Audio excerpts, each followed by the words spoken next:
नमस्कार मित्रांनो, डिजिटल अभ्यास या माझ्या यूट्यूब चॅनलवर मी उमेश राठोड आपले हार्दिक स्वागत करतो.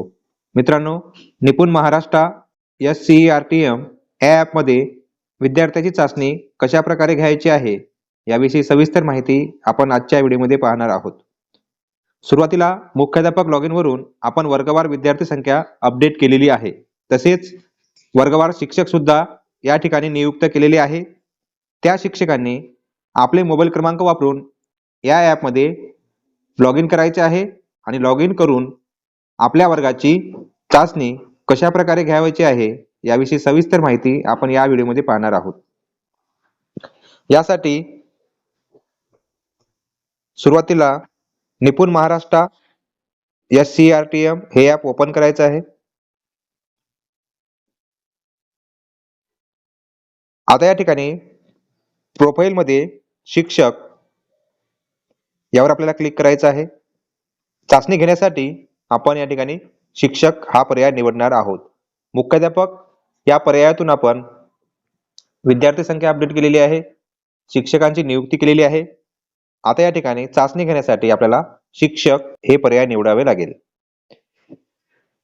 आता या ठिकाणी शिक्षकाचा मोबाईल क्रमांक टाकायचा आहे. ॲप वापरासाठीच्या नियमावटी मी वाचलेल्या आहेत व मला मान्य आहेत. यासमोरील चेक बॉक्सवर टिक करायचं आहे आणि OTP पाठवा यावर आपल्याला क्लिक करायचं आहे.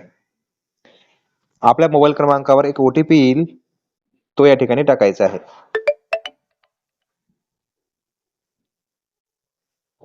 आणि OTP तपासा यावर आपल्याला क्लिक करायचं आहे. अशा प्रकारे आपण ॲप मध्ये लॉग इन झालेलो आहोत. आता या ठिकाणी अध्ययन स्तर चाचणी घेऊया या टॅबवर आपल्याला क्लिक करायचं आहे. वर शाळेचे नाव आपल्याला दिसत आहे आणि दिनांक मध्ये आपल्याला 20 डिसेंबर 2025 सिलेक्ट करायचे आहे. आता या ठिकाणी इयत्तांची यादी दिसेल.